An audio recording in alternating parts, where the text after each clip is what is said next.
Voilà, merci à Dieu. Merci à Dieu pour les frères et sœurs qui sont venus pour écouter la parole de Dieu. Vous n'êtes pas venus pour écouter un homme, je crois. Hein? Sinon, vous êtes mal tombés, parce que moi, j'ai aucune capacité. Sans Dieu, moi, je ne peux pas vous bénir. C'est la parole de Dieu qui prime. Amen. Et je ne m'habitue jamais à prêcher. J'essaie d'avoir un comportement, quand je m'assis sur la chaise, de faire croire aux gens que tout va bien, mais je ne m'habitue pas. Je suis toujours terrorisé par rapport à ce que je dois prêcher, parce que je sais que Dieu me voit. Et je ne veux pas parler de mon propre chef, mais nous voulons que la pensée de Dieu soit véhiculée cet après-midi. Donc, j'ai un thème à cœur. Il va être question pendant ces 3 réunions, je crois, d'écouter, d'écouter.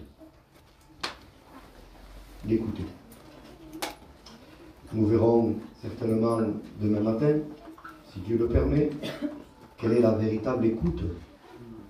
Ce n'est pas entendre, écouter. Et je voudrais introduire le thème avec un verset. Je disais, Seigneur, j'ai rien noté, vous savez. Je dis, Seigneur, par quel verset commencer? Et on va commencer par un verset. C'est Jérémie. Le Seigneur veut notre bien. Amen. Il est bienveillant. Jérémie 6, verset 10. Bon, moi j'ai une version un peu différente de beaucoup peut-être. Hein. Si c'est différent, c'est parce que la version est différente. J'ai pas mal de Bibles, comme tous les prédicateurs, et quand je pars en mission, des fois j'en prends une comme ça. L'autre mission, je prends une autre mission. Mais c'est toujours la parole de Dieu, hein, voilà. À qui m'adresser? Qui prendra à témoin pour qu'ils écoutent? Leur oreille n'est pas circoncise, elle est incirconcise. Vous avez dans votre traduction. Ils sont incapables de prêter attention. La parole de l'Éternel est pour eux un sujet d'effroi,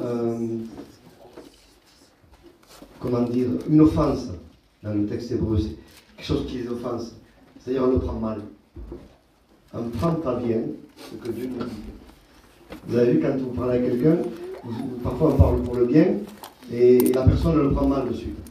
Et bien, Israël, du temps de Jérémie, c'était comme ça. Ils n'y prennent aucun plaisir. Ils ne prenaient pas plaisir à la parole de l'Éternel. Et il y a le pourquoi. Je voudrais me focaliser sur le pourquoi. Leur oreille était incirconcise. Alors je voudrais déjà dire dans cet après-midi qu'il y a deux dimensions d'interprétation. On le verra cet après-midi, ce soir plutôt. Hein. L'oreille incirconcise, ça révèle aussi un cœur incirconcis. Un cœur qui n'est pas changé, hein, tout simplement. Si le cœur n'est pas changé, l'oreille ne peut pas être bonne. Parce que le cœur, c'est le moteur. Si le cœur n'est pas bon, l'oreille n'est pas bonne, les yeux ne sont pas bons, la bouche n'est pas bonne, les mains ne sont pas bonnes, parce que c'est le cœur. Et quand le cœur est changé, tout devient bon. Que le cœur va répercuter dans tout l'être. Si le cœur est pur, il va purifier tout l'être. S'il est impur, tout l'être sera impur. Mais dans une autre dimension d'interprétation, puisqu'il est question du peuple d'Israël, ils avaient laissé rentrer des éléments dans leur oreille, étrangers. L'oreille était obstruée. Ils ne pouvaient plus entendre résonner véritablement la voix de l'Éternel, parce que leur oreille était comme bouchée. Ils entendaient, mais ils ne percevaient pas. Ils n'avaient plus la vision de la voix de l'Éternel. Ils ne connaissaient plus la voix de l'Éternel. Ils n'avaient plus d'intimité avec la voix de l'Éternel. On ne parle pas de venir à une réunion 3 fois par semaine. On parle d'avoir une intimité avec la voix de l'Éternel, de la connaître, de la percevoir, d'être sensible à la voix de l'Éternel quand elle nous parle. Et Israël, du temps de Jérémie, avait perdu cette sensibilité parce qu'ils avaient laissé rentrer des éléments dans leur oreille étrangère. Donc ils étaient toujours offensés à ce que Dieu leur disait. Ils ne prenaient pas à bien ce que Dieu leur disait. Il y avait un souci. La Bible dit que dans les derniers temps, les gens auront la démangeaison d'entendre des choses agréables. Ils se donneront une foule de docteurs. Vous avez remarqué des chrétiens comme ça, ils vont vers un pasteur. Qu'est-ce que t'en penses, pasteur? Et tant que la réponse ne leur convient pas, ils en font plusieurs. Jusqu'à temps qu'ils vont trouver, excusez-moi, un imbécile et qui va leur dire des bêtises. Alors ils vont être contents. Et les 10 frères qui leur ont parlé ne compteront plus, mais ils vont se focaliser sur la brebis égarée. Et parce que voilà, ils auront la démangeaison. Le texte littéral, ils voudront qu'on leur chatouille les oreilles. Dire tout va bien. Alors là, si c'est ça, on est mal tombé, puisque la parole est une épée. Pour que l'épée nous chatouille, ça va être difficile. Le Seigneur veut inciser. Il fallait que la parole, le ministère prophétique de Jérémie, incise et enlève d'Israël l'élément étranger, pour qu'Israël puisse percevoir à nouveau audiblement la voix de Dieu. Pourquoi ils le prenaient mal quand Dieu leur parlait? Vous savez pourquoi, les frères? Parce qu'ils n'avaient plus la vision que c'était Dieu qui parlait. Ils voyaient Jérémie, ils voyaient un tel. Ils avaient une vision humaine. Et quand on a une vision humaine, on prend mal les choses. Parce qu'on ne les prend plus venant de Dieu. Et c'est là qu'on commence à se créer un Dieu à notre image. C'est pour ça que moi, comme pasteur, je vous encourage plus que jamais à lire la Bible. Amen. Parce que sinon, on va se diriger par des sentiments. Il y a des chrétiens que leur Dieu, vous savez qui c'est? Leur cœur. Et là, c'est dangereux. Je le ressens comme ça vient de Dieu. Je le ressens comme ça vient de Dieu. Je connais quelqu'un, je dis le péché, mais pas le pécheur. Et il lisait très peu la Bible. Et puis sur un problème qu'il avait eu, il disait, moi je le vois comme ça. Et je dis, mon ami, tu vois avec tes sentiments, mais est-ce que tu as lu la Bible? Est-ce que tu as lu ce que dit la Bible de ça? Ces sentiments étaient devenus Dieu. Vous voyez? Et le peuple d'Israël était devenu sentimentaliste. Ils se dirigeaient d'après leurs sens, leurs émotions, ce qu'ils ressentaient. Souvent, quand on parle de Dieu avec des sédentaires, dans le travail, ça arrive, on parle de Dieu de temps en temps, ils disent, moi, je perçois ça, pour moi, Dieu est comme ça. Vous voyez, mais souvent je leur dis, mais qu'est-ce que c'est pas assez fondamental ce que vous dites. Vous allez baser votre éternité sur un ressenti. Vous voyez, Israël était perdu. C'est pour ça qu'il se sentait offensé. Alors, ce que Dieu veut en cette journée, il veut nettoyer nos oreilles. Il veut purifier nos oreilles. Il veut drainer nos oreilles des éléments étrangers. Tout ce que tu peux entendre et recevoir. Nos oreilles, excusez-moi mes frères et sœurs bien-aimés, et je m'excuse, je ne voudrais pas être maladroit cet après-midi, n'est pas une déchetterie. Hein? On ne doit pas prendre tout ce qui vient. Parce que tout ce qu'on entend est une semence. Et savez-vous qu'il y a la semence étrangère? Il y a la semence de l'ennemi. Et c'est un pain, mais c'est un pain terrible. Un mauvais pain qui va corrompre notre être. La séduction, les médias, le visuel, l'audiovisuel. Et je ne prêche pas souvent sur ça, mais les téléphones portables, on devrait ne plus les porter pendant un temps, je crois. Parce qu'on les porte trop. On les porte quand on prie, on les porte partout. Il y a trop d'éléments étrangers qui ont envahi les oreilles du peuple de Dieu. Ça, c'est la semence de l'adversaire. Déposons tout ce qui est étranger, mes frères et sœurs. C'est un mal terrible. Sans compter les fausses doctrines, sans compter l'évangile trompeur, sans compter le faux évangile qui est répandu, qui se répand de plus en plus, l'évangile de la prospérité, l'évangile où il n'y a rien de négatif, c'est la positivité à tout prix. Tout ça est une semence étrangère. Vous savez, selon la Bible, on combat avec le pain. C'est extraordinaire. Mais Dieu ne fait rien comme les hommes. Hein. Moi, je ne sais pas. On ne peut pas combattre avec un pain, les frères. Je peux vous assurer que le mot guerre en hébreu, la ram, c'est le mot lechem, c'est le pain. Ce n'est pas à peu près le même mot. Je pourrais vous l'écrire, c'est exactement le même mot. C'est-à-dire qu'on combat avec le pain. Un combat avec la nourriture de Dieu. Amen. On vient avec un pain. Exode 17, on va se laisser diriger tranquillement. Hein. Exode 17, Amalek est venu devant Moïse et Josué avec... Il fit la guerre. Ah, c'est écrit comme ça. Hein. Et il est venu faire la guerre à Israël. Et le mot guerre, l'acham. C'est-à-dire qu'Amalek est venu avec un pain.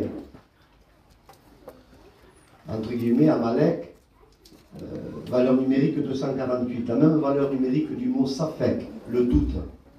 C'est pour ça qu'il est dit dans le texte Exode 17, il y aura toujours guerre de l'Éternel contre Amalek.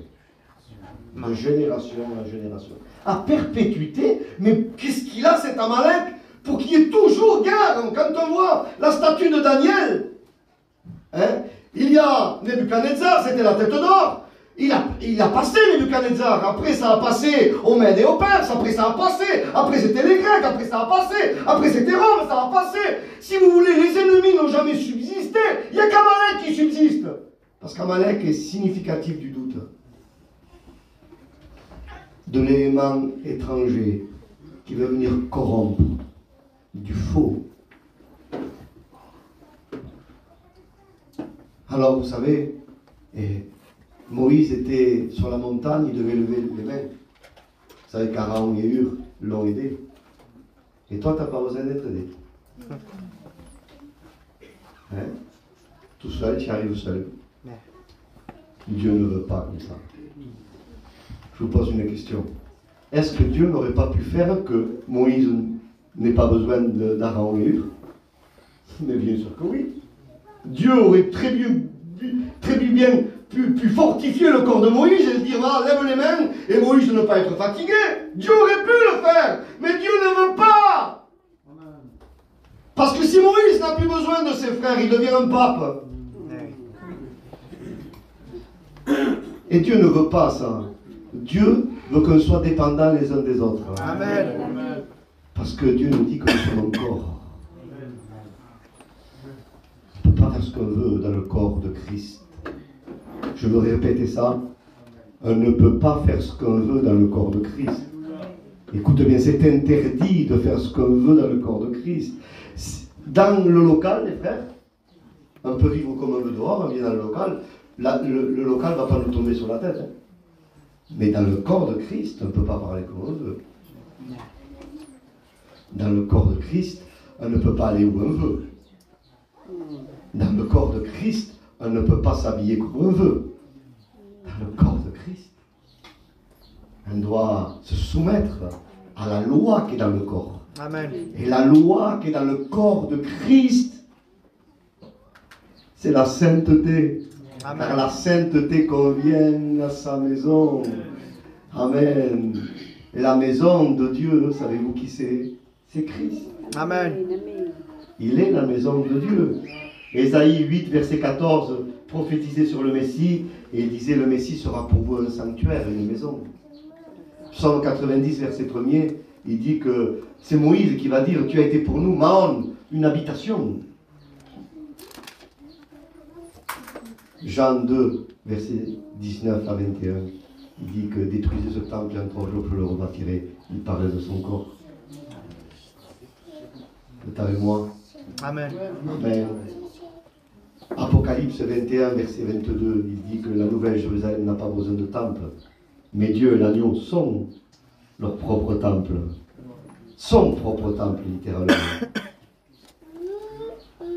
Apocalypse 21, verset 3, voici le tabernacle de Dieu avec les hommes. Tabernacle de Dieu. Le sanctuaire de Dieu, c'est Christ. C'est Christ. C'est pour ça, vous savez qu'il n'y a pas d'hasard. Hein? Le mot hasard, mikré en hébreu, ça veut dire broderie de Dieu. C'est beau.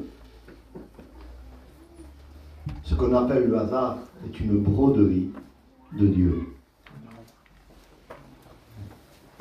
Surtout dans la parole de Dieu. La première lettre de toute la Bible, c'est la lettre Bet, Baït, la maison. Du mot Bereshit au commencement, tout commence par la maison. Car selon Colossiens 1,15, tout a été créé par lui et pour lui. Il est la maison. Et la sainteté convient à sa maison. Amen. Il y a une loi, amen. Il y a une loi dans le corps de Christ. Il y a une loi. La loi de l'esprit en Jésus-Christ. La loi de la vie en Jésus-Christ. Cette loi de vie nous permet, dit Paul en Romains 8, d'accomplir la justice ordonnée par la loi. Amen. Cette sainteté de Dieu, alléluia, elle se trouve nulle part ailleurs. Vous écoutez ça, s'il vous plaît? Je voudrais que ce soit clair. Je voudrais que ce soit clair. Le seul endroit où est la sainteté de Dieu dans le monde, c'est dans le corps de Christ. Amen. En dehors du corps, c'est pas vrai. Il n'existe pas de vraie sainteté, c'est pas vrai. La sainteté est dans le corps. Hors du corps, il n'y a rien. Hors du corps, il n'y a que souillure. Hors du corps, il n'y a que perdition. Donc, voyez-vous, nous voulons comprendre cette loi. Nous voulons la réaliser. Dieu nous parle. Et Dieu veut nous parler, mais il veut instaurer le silence. Parce qu'il y a trop de bruit. Ces oreilles incirconcises, c'était des voix étrangères. Trop de bruit dans notre esprit. Il veut nous drainer, il veut nous purifier. Lévitique 14. Pour être purifié de la lèpre, mettez le sang du sacrifice Zévar Hacham, du sacrifice de culpabilité, de réparation, il est appelé aussi, du sang sur le lobe de l'oreille droite. D'abord, c'était l'oreille qui devait être purifiée. Puis après, le pouce, l'orteil. On en parlera demain. La vraie écoute, elle ne s'arrête pas à écouter, mais elle met en pratique. Amen. Elle marche, elle obéit. C'est ça la vraie écoute. Sinon, on ne fait qu'entendre, mais n'écoute pas Dieu. C'est pas vrai. Donc, c'est tellement important. Il veut purifier notre oreille. Il faut que les voix étrangères partent. Il faut que les voix de la séduction partent. Il faut que les voix du trouble partent. Il faut que les voix de la peur partent. Il faut que les voix du doute partent. Et dit que Moïse, tenu ferme. Vous savez ce qu'est le mot là? Tenu ferme? Emouna. La foi. Moïse a eu la foi. On pourrait le traduire comme ça. Moïse garda la foi. Emouna. Contre la foi, Amalek a été détruit. Amalek a été vaincu. Donc la foi, qu'est-ce que c'est la foi? La foi, c'est pas... Je vais peut-être vous choquer, excusez-moi. La foi, c'est pas croire en premier lieu. La croyance humaine, et vous savez, le plus grand ennemi de la foi, c'est la croyance.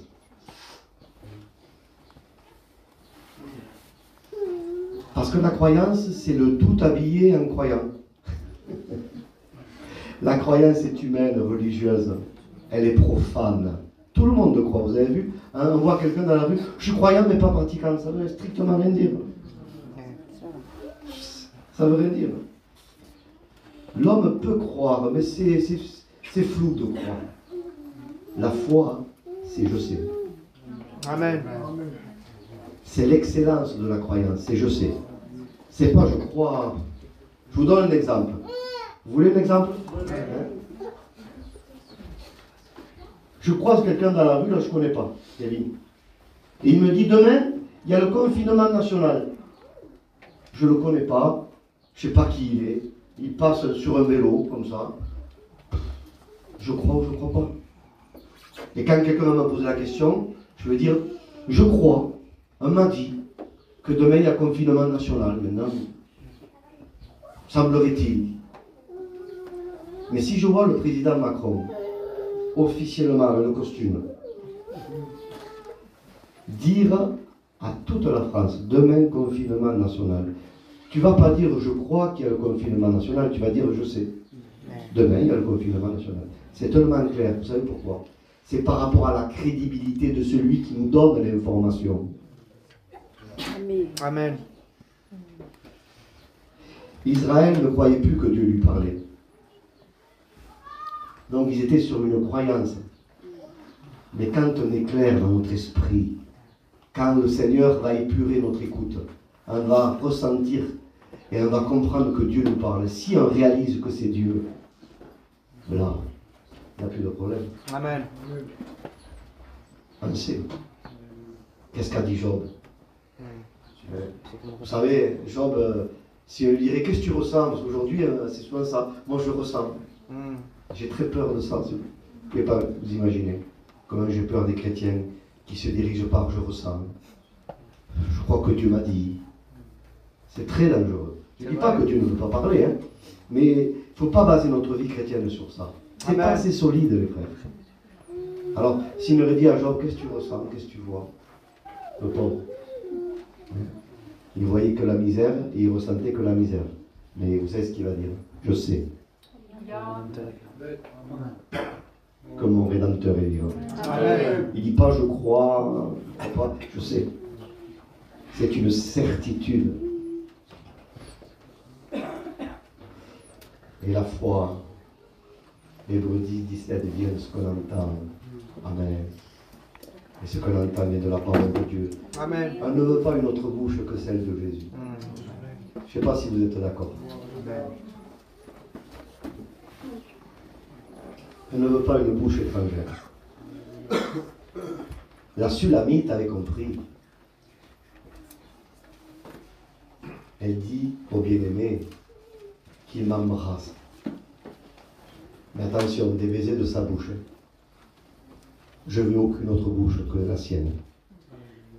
Je veux que ce soit sa bouche à lui. Qu'il m'embrasse des baisers de sa bouche. Alors, vous êtes avec moi? C'est quoi embrasser Jésus?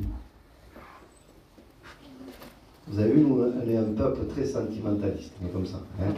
On pleure facilement. Hein? Je ne dis pas que c'est mal, hein?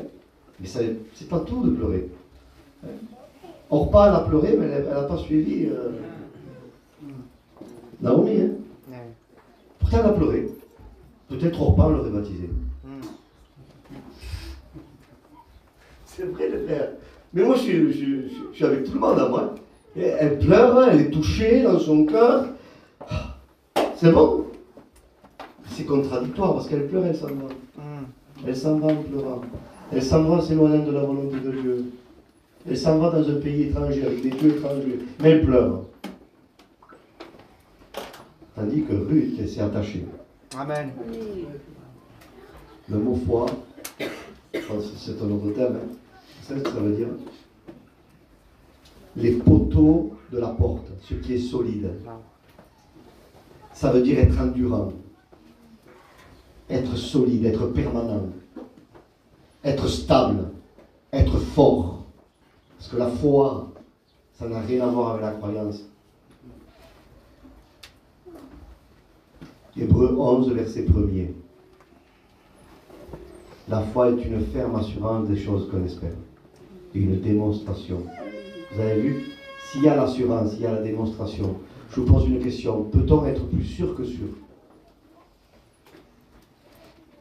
La foi est absolue. Il y en a qui croient y avoir un peu de foi, mais ils n'en ont pas du tout. Et souvent, on reproduit la prière des disciples à Jésus, mais c'est une prière sans intelligence. Augmente-nous la foi. Comment va le répondre Jésus?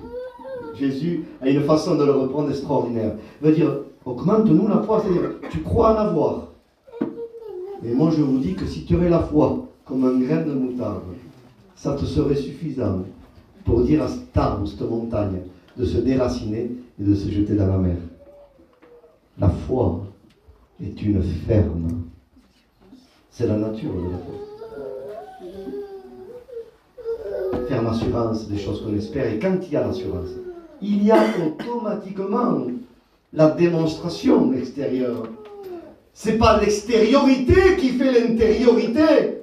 J'espère que vous allez le comprendre. Ce n'est pas mon mouvement extérieur qui fera mon intérieur, mais c'est mon intérieur qui permettra le mouvement extérieur. En lui, nous avons la vie, le mouvement et l'être.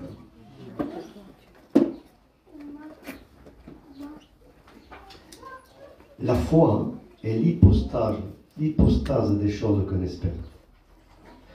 Et je voudrais vous expliquer ça 2 secondes.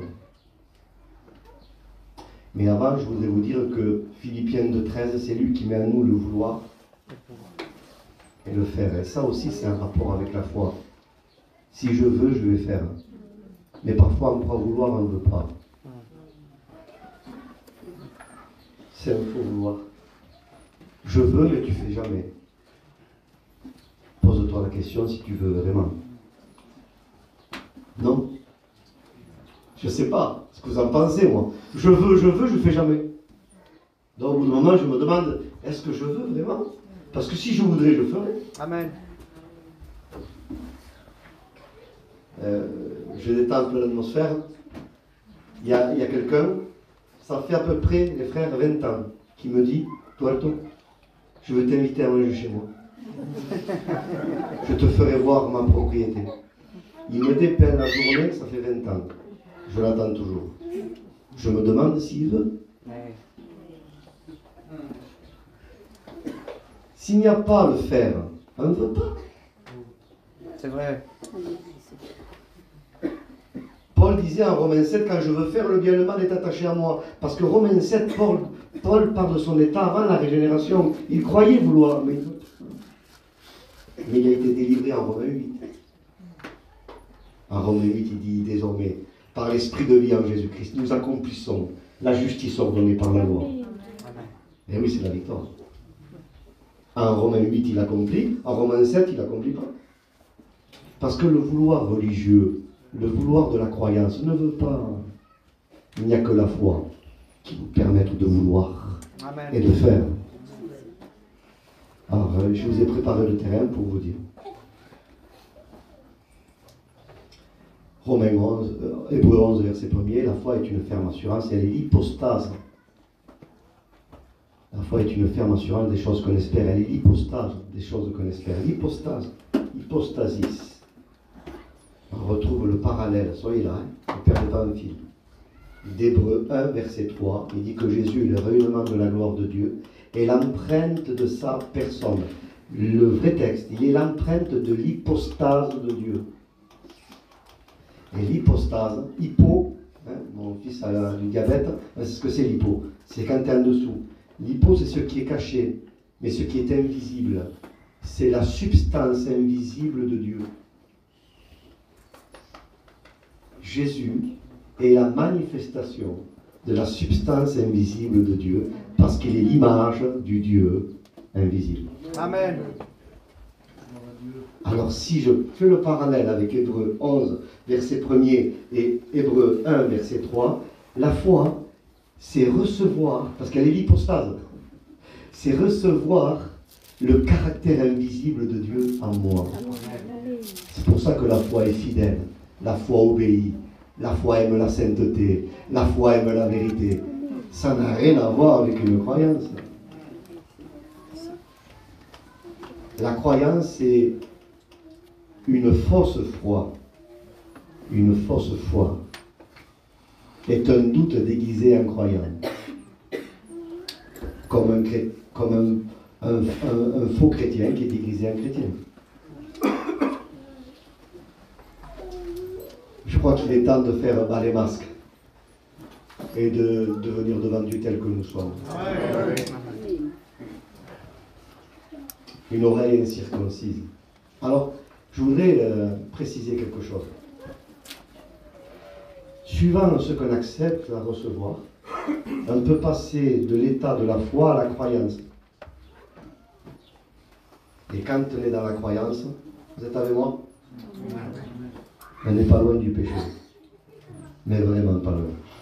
Parce que la croyance n'a aucun pouvoir contre le péché. Il n'y a que la foi qui l'a. 1 Jean 5, verset 4.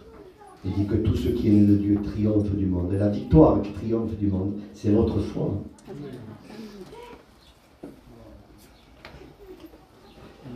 Jacques 2, tout ça, tout ce que je vous dis, ce n'est pas prévu. C'est pour ça que j'aime me laisser diriger par Dieu. Qui suis-je, moi, pour dire Jacques va dire, montre-moi ta foi sans les œuvres. C'est-à-dire, ton vouloir sans le faire, quelque part. Et moi, je te montrerai la foi par mes œuvres. La foi, il y a ta foi et la foi. Et puis, vous connaissez ce que dit Jacques, les démons croient. Et tremble. Et ils tremblent. Je vous pose une question, est-ce que les démons ont la foi? Ben non. S'ils auraient la foi, ils seraient fidèles. Parce que la foi, c'est la fidélité. Elle est écrite en Galates 2, en Galates 5, 22.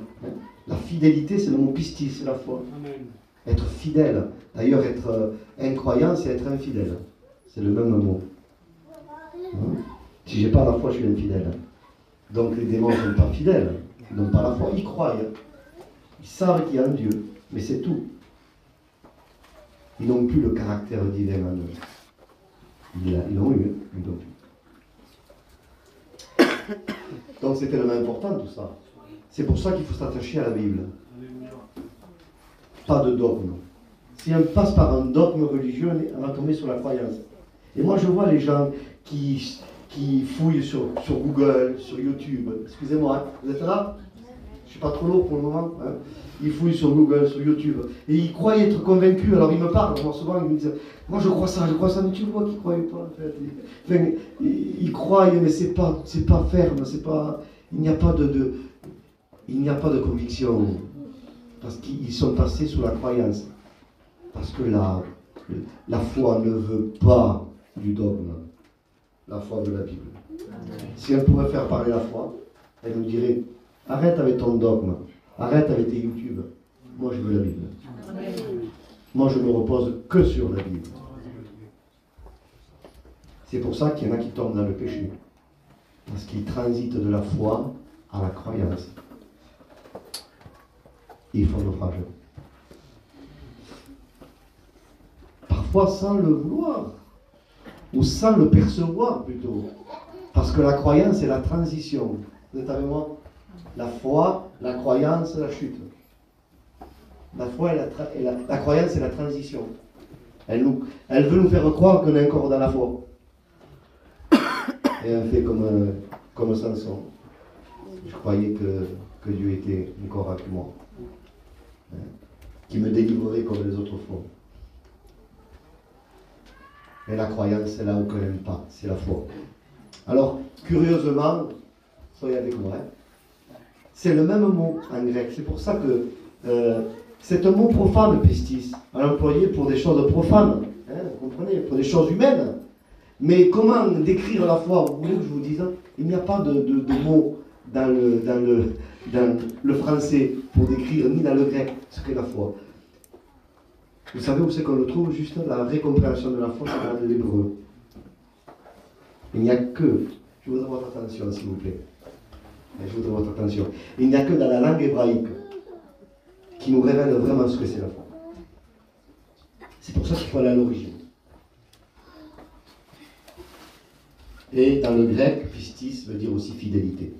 Mais c'est que dans la langue biblique.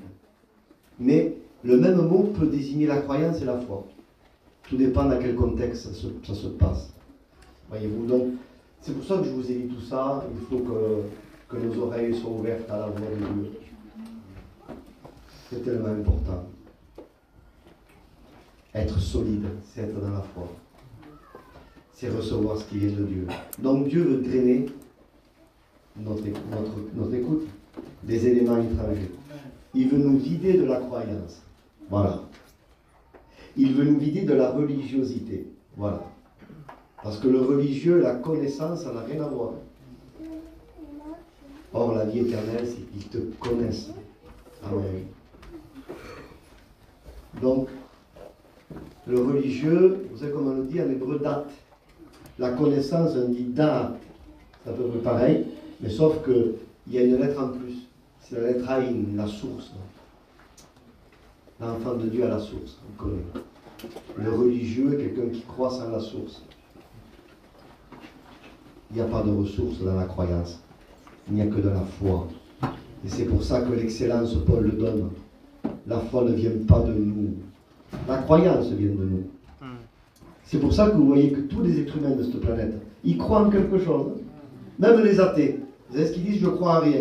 Tu crois en rien. Mais la foi, c'est un don. Quand on a la foi, on ne peut pas faire autre chose qu'obéir, que de se courber à sa parole et rejeter les éléments étrangers.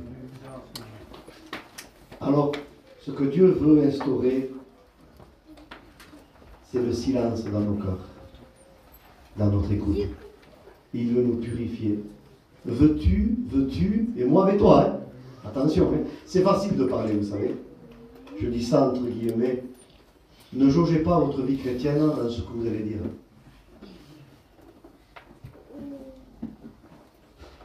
Ne jaugez même pas votre vie chrétienne en parlant en langue. Je voudrais être clair cet après-midi. On est obligé d'être clair. Parce qu'il est les derniers temps. On ne peut pas se fier à ce qu'on entend. Parce que je veux dire la vérité, c'est pas parce que tu dis la vérité que tu es dans la vérité. C'est clair ça?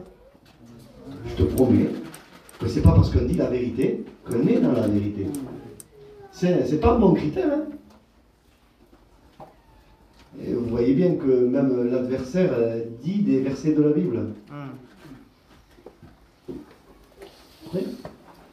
Il cite le psaume. C'est un psalmiste presque. Alors il n'y a pas de vérité en lui. Et Jésus dit. L'adversaire, quand il parle de l'adversaire, vous savez moi, soyez là quelques minutes, un peu plus. Il dit qu'il ne se tient pas dans la vérité. Il était dans la vérité. Quand on lit Ézéchiel 28, il était le chérubin protecteur. Il mettait le sceau à la perfection. Je voudrais dire que le texte hébreu, c'est il était totalement illuminé. Il n'avait pas un compartiment qui ne soit pas éclairé. Et il est tombé. Il ne s'est pas tenu dans la vérité. Et il dit parce qu'il n'y a pas, il ne se tient pas dans la vérité, parce qu'il n'y a pas de vérité en lui. Jésus précise, à l'intérieur de lui. Et quand il parle du mensonge, il parle de son propre fond.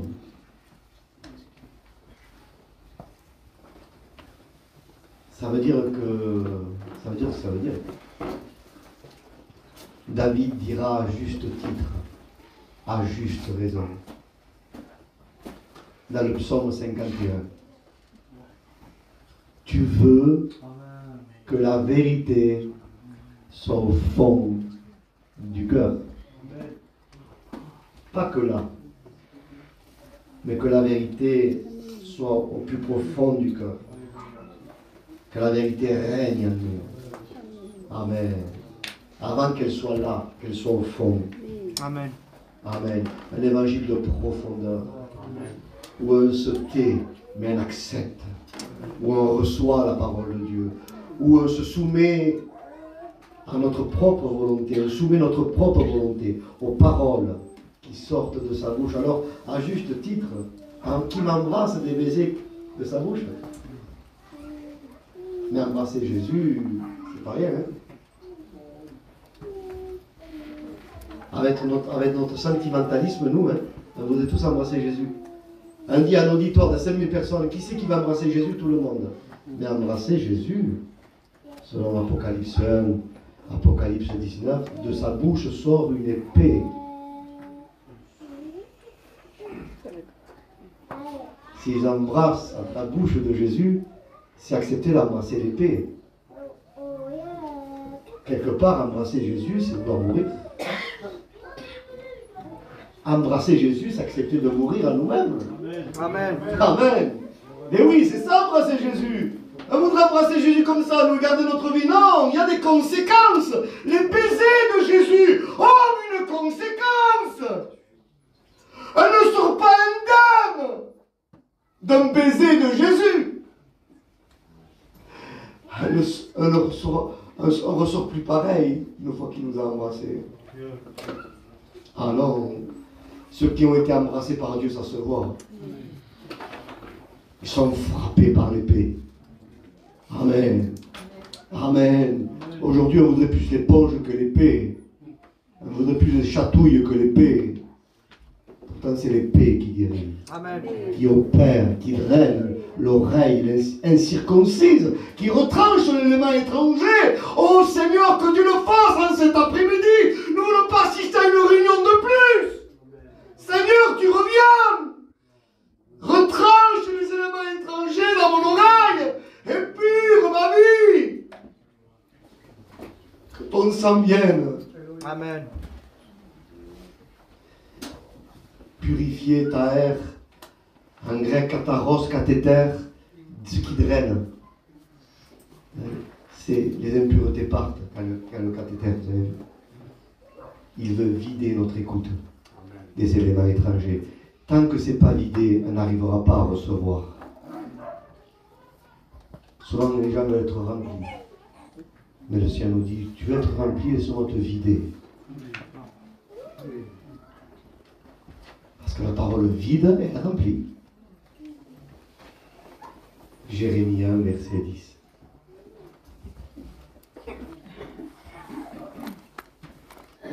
Va, Jérémie. Détruis, ruine, déracine, plante et construis. Avant qu'ils plantent et qu'ils construisent, d'abord, il y a la destruction avant la construction. Parfois, on s'est créé un évangile à nous-mêmes. Et cet évangile, c'est la tour de Babel. Il faut qu'elle cesse. Ces constructions, il faut arrêter avec ça. Le Seigneur te dit, cesse. Ça, c'est ton évangile. Tu te crées quelque chose qui ne vient pas de mes mains à moi. Laisse-moi détruire ta construction. Laisse-moi pulvériser ta construction pour rebâtir sur quelque chose de vrai. Amen. Le Seigneur, par sa parole, c'est ce qu'il opère. Il détruit, après il construit. Oh, que Dieu nous aide. Que Dieu nous aide, Seigneur. Qu'il ôte, qu'il arrache, qu'il détruise. Même le mot ruiner. Tu es ruiné. Qu'est-ce qu'il y a de positif sur ça? Je suis ruiné. Oui, il veut te dépouiller, te ruiner de toute richesse étrangère. Te ruiner de tout fondement étranger. Vous avez vu à l'époque les idolâtres, ça se voyait les frères. Moi mon arrière-grand-père était pasteur, je disais aux frères, et il prêchait à notre peuple, et il sortait des statuettes des campings, des maisons, ils allaient sous les lits, Voilà des scènes partout. Hein. Ça se voyait les idolâtres. Aujourd'hui, c'est plus subtil. Pas besoin d'avoir une statuette. Le mot idole vient du mot idée. L'idée, idéal, idéologie, excusez-moi, idiotie, c'est aussi une idole. C'est notre pensée, il veut détruire voilà, notre conception, parfois erronée. Il veut drainer. Il veut vraiment que ça s'évacue, tout ce qui est obstru, pour qu'on puisse audiblement écouter. Il veut instaurer son silence. Osée 2, verset 14. J'attirerai Israël, je la séduirai, le vrai texte, à nouveau. On l'amener dans le désert. Et là, pas avant. C'est terrible ça. Pas avant. Mais comment? Pas avant. D'abord dans un désert, dans un lieu de silence, sortir du bruit du monde, sortir du bruit étranger. Je t'emmène dans un endroit désert et là, je parlerai. Le mot parler d'avar vient du mot midbar. C'est le verbe lomar. Parler. L'édaber. Parler. Lomar, c'est un autre verbe, ça veut dire aussi parler. Parce que Dieu parle de façon différente. Lomar, l'édaber, l'éagid. Il parle en se révélant à nous. Davar, c'est une action de Dieu. Amen. Il nous parle par une action puissante. Et le mot parler, c'est le mot midbar, le désert. C'est-à-dire Dieu parle dans un endroit silencieux. Le verbe lomar, puisque j'y suis, j'ai mis les pieds dedans sans le vouloir, c'est le verbe lomar, c'est le premier mot que Dieu emploie pour parler. La première façon de parler dans la Bible. Ça t'intéresse ça? Amen. Et je vais terminer parce que là je suis incorrigible moi. Je sais que l'après-midi c'est dur. La première façon que Dieu a parlé dans la Bible, c'est le verbe lomar. Dieu dit que la lumière soit. La lumière fut. Vayomer, lomar. C'est parler totalement, soyez là. Très délicatement et doucement. C'est la façon de parler à sa création. Parce que sa création, normalement, elle est proche. Et Dieu n'a pas besoin de crier. Quand on est proche avec Dieu, Dieu ne crie pas. Amen. C'est la parole de l'intimité. Oh, que c'est beau. C'est la parole que Jésus disait à Jean. Vous êtes avec moi? Amen. Les autres n'avaient pas entendu, mais Jean était sous son sein. Les gens avaient entendu, parce qu'il était dans la proximité. Jésus a employé ce verbe, lomar, pour parler à Jean, qui était sous son sein. Les autres, même ils ont dit, mais qu'est-ce qu'il t'a dit? Nous, on n'a pas entendu. Elle était trop loin. Mais à quoi il t'a parlé avec une parole d'intimité? Quand Dieu parle, il parle comme ça. À ceux qui sont proches. Il veut nous révéler des secrets. Amen. Dans la proximité. Amen. Il ne veut pas que ceux qui sont loin entendent. Je répète, il y a des choses que Dieu veut nous dire, mais il ne veut pas que ceux qui sont loin de lui l'entendent. Dieu est en train de le dire, vous voulez entendre, approchez-vous de moi. Vous êtes trop loin. Parce que si vous entendez, si je me fais entendre de tant loin que vous êtes, ça va vous maintenir dans votre état. Je ne veux pas que vous soyez loin. Je parle doucement esprit pour que vous vous approchiez. Ce n'est pas à Dieu à monter la voix, c'est à nous à s'approcher. Amen. Et Dieu a créé l'univers juste en chuchotant. Quelle puissance il y avait dans ce silence. Et nous, le crier, la veine qui sort du cou, tout ça. Dieu est là, Dieu est là, Dieu est là, Dieu est là. Des fois, on doute si vraiment il est là. Il faut dire la vérité, dans certains endroits, on doute si vraiment il est là. Beaucoup de bruit. Plus il y a du bruit, plus il y a Dieu. C'est pas ça. Dieu n'a pas besoin de crier pour créer.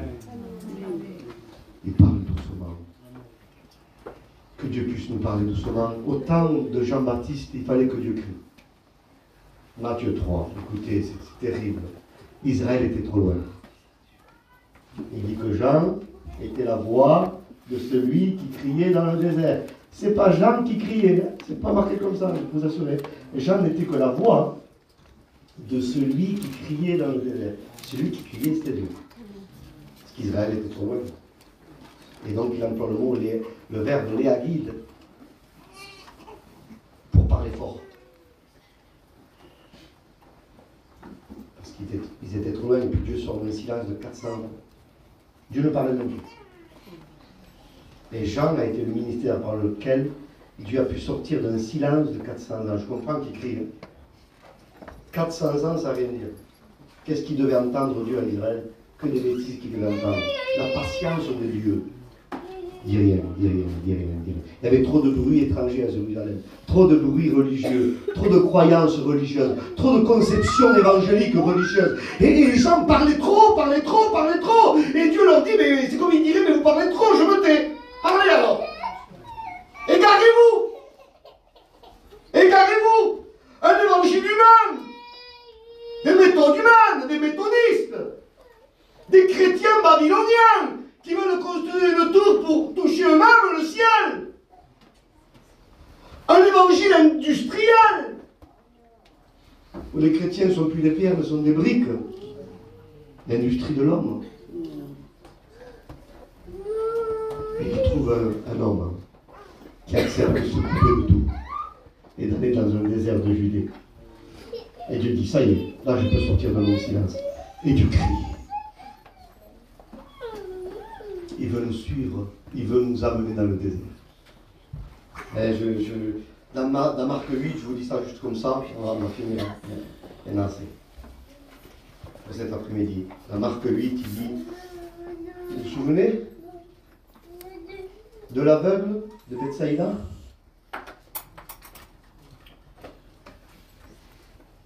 Il est dans le village de Bethsaïda. Et tous disent, impose-lui les mains. Tu vas le guérir. Jésus ne fait pas comme ça. Souvent, on se fait notre venue à nous. Ça va se passer comme ça, comme ça, comme ça. Hein. Jésus ne fait pas ça. Il le prend par la main et le sort du village. Il le sort du tumulte. Quand il le sort du village, avec sa salive, il lui applique la salive sur les yeux. Et il va voir premièrement des hommes comme des arbres qui marchent. Et Jésus va s'appliquer une deuxième fois. Et il va voir tout distinctement. C'est la seule fois où Jésus s'y prend deux fois pour guérir quelqu'un. Parce que c'est prophétique. Vous êtes avec moi? Amen. Hébreux 10, verset 1er, Colossiens 2, 17. La loi était l'ombre des choses à venir. La première application de la salive, c'était la loi. La seconde application, c'est la grâce. C'est l'exactitude. La clarté, c'est Christ. Selon Jean 1, 17, la loi a été donnée par Moïse, mais la grâce et la vérité sont venues par Jésus-Christ. Alors, le bruit étranger, écoutez, on en parlera peut-être demain. Est-ce que vous pouvez accepter d'être guidé, Amen. d'être drainé, que le bruit étranger parte dans cet après-midi? On baisse nos fronts.